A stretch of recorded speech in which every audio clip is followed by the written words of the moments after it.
الحمد لله رب العالمين والصلاة والسلام على أشرف الأنبياء والمرسلين. محترمو درنو قدرمندو ورونو او عزتمندو خويندو، یو حدیث شریف کی راضی دا هغه چا متعلق رسول اکرم صلی الله علیه وسلم خبره کړې ده چې کم څوک لمونځ نه کوي د هغې حشر بیان کړی چې د قیامت په ورځ به د ده څه حال وي. یو کتاب مې مطالعه کوی نو ناڅاپه مې زړه ته دا راله چې دا حدیث شریف به له خپلو ورونو سره او قدردانو خویندو سره شریک کړم. کیدای شي چې الله رب العزت د دې په وجه باندې د دوی په زړه کې یو نور پیدا کړي او د لمانځه سره مینه پیدا سي، او کم زموږ ورونه یا خویندې چې په لمانځه کې سستان و یا سمه پاملرنه ورته نه کوي، د هغې دپاره به دا یو نور سي او هغه به پر خپل لمانځه باندې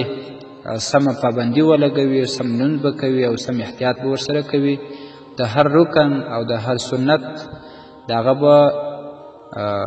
پاملرنه ورته کوي او احتیاط به ورسره کوي. په مشکات المصابیح کې حدیث شریف راځي، رسول اکرم صلی الله علیه و آله وسلم فرمایي چې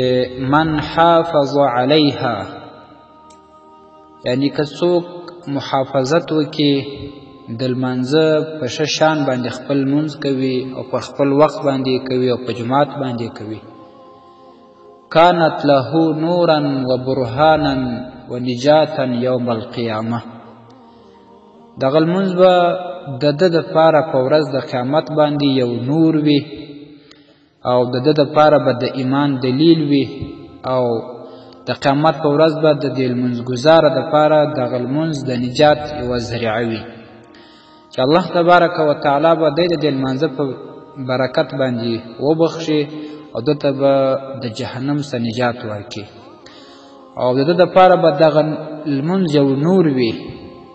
او دا به د ده د ایمان یو دلیل وي.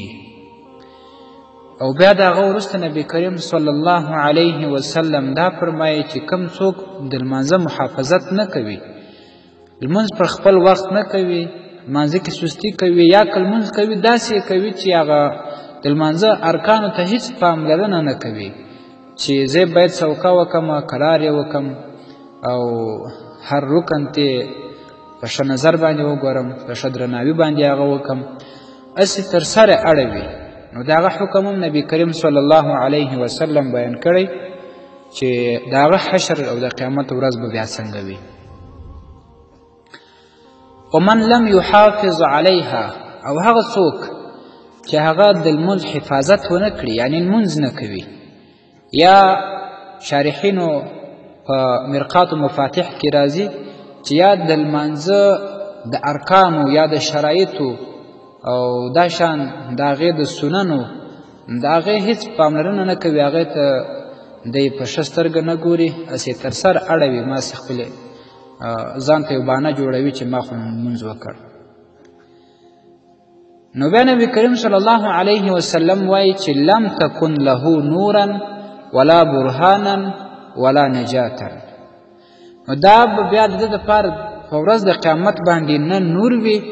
او نه به د ده د ایمان دلیل وي، نه به د ده سره د نجات څه ذریعه وي چې دی د جهنم څخه ورباندې وژغورل سي. او ډېره سخت خبره خو بیا وروسته نور هم پسې کړې ده. رسول اکرم صلی الله علیه وسلم دا خبره ورپسې زیاته کړې ده چې وانه یوم القیامة مع قارون وفرعون وهامان وابی بن خلف، او دغه کس چې لمونځ نه کوي د هغه حشر یعنی د قیامت په ورځ به دی د فرعون سره وي، یا به د هامان سره وي، او یا به د قارون سره وي، یا به د ابی بن خلف سره وي. دغه څلور هغه شدید کفار تیر سوي، هغه شدید مشرکین تیر سوي دي. نو د ده قیامت به بیا د دغه څلورو کسانو سره وي. اوس یو به زیاته فایده چې هر اورېدونکي ته به دا سوال پیدا کېږي چې دا لمونځ چې نه کوي نو د هغه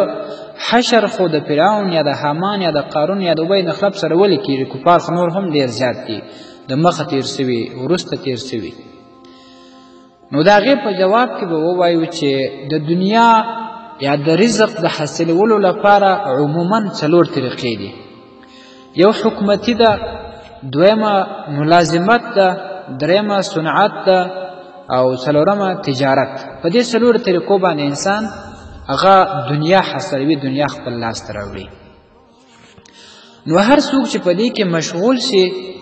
هغه د خپل پیدایشت مقصد له لاسه ورکړي چې هغه د الله تبارک وتعالی پیژندل او عبادت کول دي. دی د هغه نه غافله شي چې کله د هغه څه غافله سي نو د دنیا د حاصلولو په وجه دی د دغې عبادت څخه غافل شو. نو اوس که مسلمان باچا وي هغه د لمانځه څخه غافله سي، د هغه حشر به د فرعون سره وي.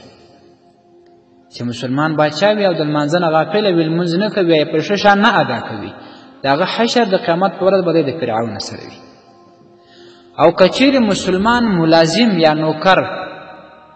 چې ملازمت کوي، د ملازمت د لارې خپل ځان ته مال راوړي، دنیا حاصلوي، و که هغه د لمانځه نه غافله شي نو د هغه حشر به بیا د حامان سره وي. ځکه د حامان دا د فرعون وزیر و او د هغه ملازم و.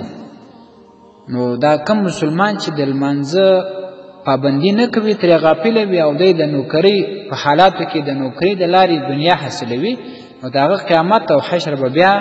د دې حامان کافر سره وي. او که بل مسلمان هغه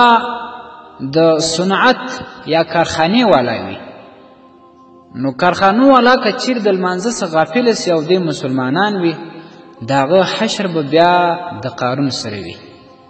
ځکه هغه د کارخانو والا و. د ده حشر یعنې د قیامت ورځ به دی د قارون سره به وي، د هغه سره به یې حشر کېږي. او که چېرته مسلمان تجار هغه د لمانځه نه غافله سي و تجارت والا مسلمان وي، تجارتونه کوي، هغه چې د هر شي تجارت وي، هغه لمونځ نه کوي، د لمانځه نه غافله سي، نو د هغه حشر به بیا د قیامت په ورځ د ابی بن خلف کافر سره وي، ځکه چې هغه ډېر لوی تجار و. د هغه د دنیا د هغه تجارت د هغه د لوړې رتبې دوی منع کړل د رب العزت د لمانځه څخه یا د هغه د متابعت څخه. نو دغه څلور لارې چې کوم مسلمانان د دې لارو څخه خپل رزق حاصلوي، دغه څلور کسان که د دغې کارونو په وجه دوی د لمانځه نه غافله سي، یا باچا وي، یا ملازم کار والا نوکر وي، او یا صنعت والا کارخانو والا، یا تجارت والا، دا چې هر یو غافله سي د لمانځه څخه، نو د هغې به د دې څلورو غټو کافرانو سره حشر کېږي، د قیامت په ورځ به بیا د دوی سره وي. نو معزز الله تعالی دې موږ او تاسو ته توفیق نصیب کړي چې د لمانځه پابندي وکړو او په خپل وخت باندې وکړو، د خپلو ارکانو سره، د خپلو شرایطو سره یې سم وکړو. دا به زموږ لپاره د قیامت په ورځ باندې لویه کامیابي وي، زموږ د ایمان دلیل به دغه لمونځ وي، او دا به زموږ د نجات ذریعه ګرځي، دا به زموږ لپاره نور وي. نو الله تعالی دې موږ او تاسو ته د لمانځه په ښه شان باندې د کولو توفیق نصیب کړي. والسلام علیکم ورحمة الله وبرکاته. ستاسې د اسلامي پوښتنو ځوابونکی مولوي حکیم الله صابر الحنفي صاحب.